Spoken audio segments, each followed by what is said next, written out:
Session is resumed. Majority Leader. Mr. Speaker, today being a Monday and pursuant to our rules, I move that we open the privilege hour. Is there any objection? Chair hears none. Motion is approved. Mr. Speaker, I move that we now recognize the honorable gentleman from the Senior Citizens Party List, the Honorable Representative Rodolfo Ompong M. Ordanes, to avail of the privilege hour. Is there any objection? Chair hears none. Motion is approved. Representative Ordanes is recognized for the privilege hour. Please proceed.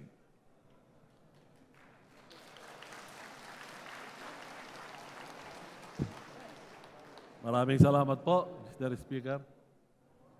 Good afternoon to our House Speaker, Honorable Ferdinand Martin Romualdez, to our Majority Leader, Manuel Manix Delipe, to our Minority Leader, Marcelino Libanan, to my colleagues in this August chamber, and to our more than 12 million senior citizens.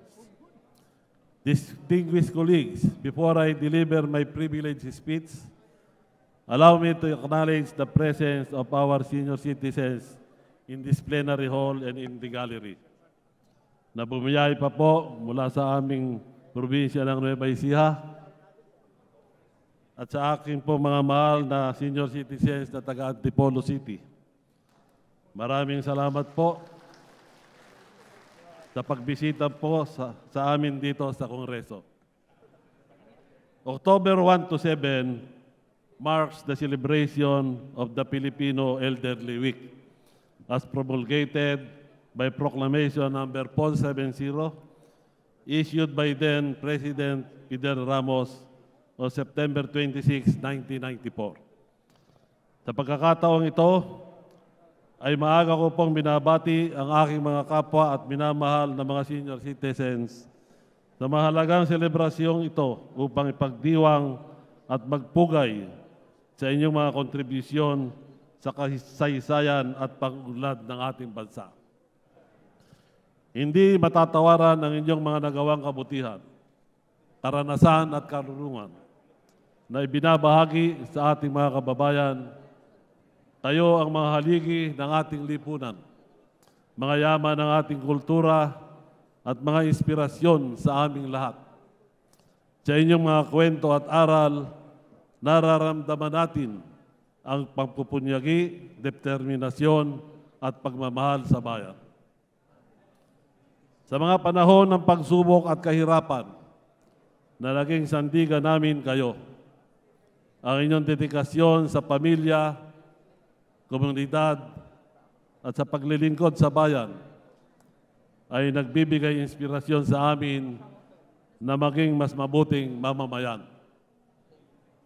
Sa bawat yugto ng inyong buhay, kayo ay huwaran ng pagiging matatag, mapagkalinga, at bukas palad.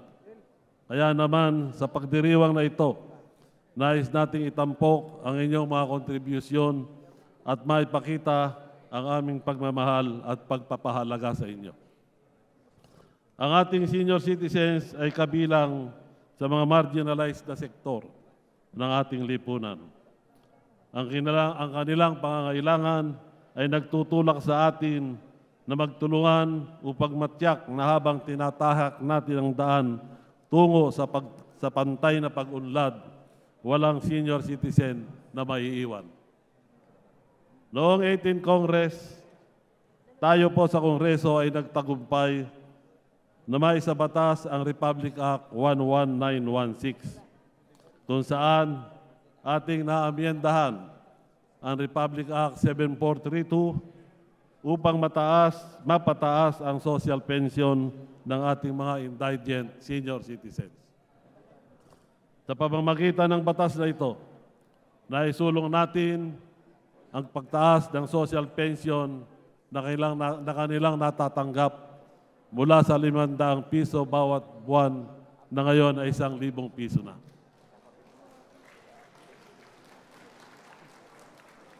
Ito rin ay isang malaking tagumpay na nagpapakita ng pag-aalala at pagkakaisa ng Senior Citizens Party List at iba pang mga mambabatas para sa kapakanan ng mga senior citizens. Ito ay patunay na sa pamamagitan ng pagsusumikap, may kakayahan tayong makamtan ang positibong pagbabago sa lipunan. Sa pamamagitan ng mga inisyatiba natin sa paggawa ng batas tulad nito, patuloy kaming maglilingkod at magbibigay dedikasyon sa mga senior citizens upang siguraduhin may dignidad, kalidad, at kalusugan ang kanilang buhay at sila'y maging aktibong bahagi ng lipunan.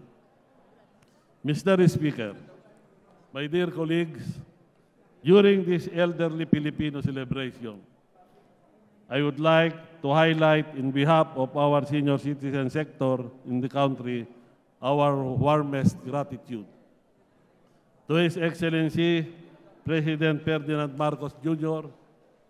for leading our government in the implementation of programs and policies that truly benefit the vulnerable and marginalized sectors in our society, especially the senior citizens.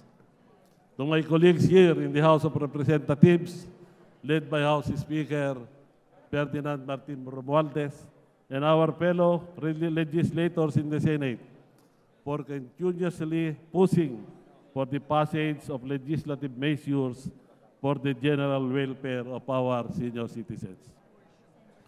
To the various government agencies that are instrumental in the delivery of the programs and projects to ease the daily financial burden of our senior citizens and their families, such as, but not limited to, the provision of social pension, medical and healthcare services, financial assistance, livelihood programs, and capacity building trainings, among others.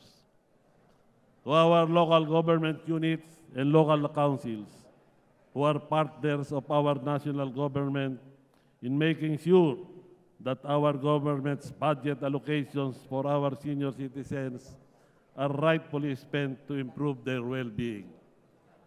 And finally, to our senior citizen organizations and associations, and to our more than 12 million senior citizens all over the country, maraming salamat po sa inyong walang humpay na tiwala at suporta.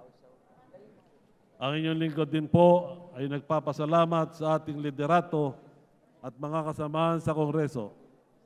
At malugod ko pong binabalita na ang dating Special Committee on Senior Citizens ay ganap ng isang regular at standing committee ng House of Representatives.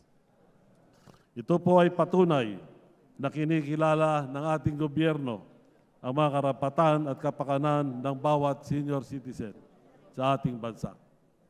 Dahil sa ganitong paraan ay mas matututukan ng ating Kongreso ang pagtalakay at pagpapasa ng mga panukalang batas para sa kapakanan ng ating mga senior citizen. Sa ating pakikipagtulungan sa ating mahal na Pangulong Ferdinand Marcos Jr., sa ating administrasyon at sa ating mga kasamahan sa Kongreso, naway maging pagkakataon ang pagdiriwang natin upang kilalanin ang mga kontribusyon ng ating mga senior citizens sa pagunlad ng ating lipunan bilang mga pinuno at mamamayang huwaran ng kahusayan, integridad at pananagutan. Sa pagtatapos po, Mr. Speaker, allow me to urge our colleagues to continuously support legislative measures, policies, and programs that are responsive to the needs and promote the welfare of the elderly in our country. Let us work together with all the stakeholders to ensure each and every senior citizen becomes an active and effective force of development and nation building. Muli, maraming salamat po.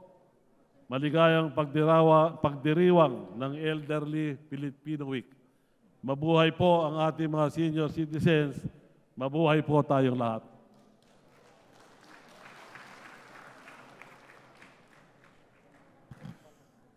Thank you, Honorable Ordanes, for the privileged speech. Majority Leader. Mr. Speaker, I move that we refer the speech of the Honorable Representative Rodolfo Ompong M. Ordanes to the Committee on Rules for its appropriate action. Is there any objection? Chair hears none. Motion is approved.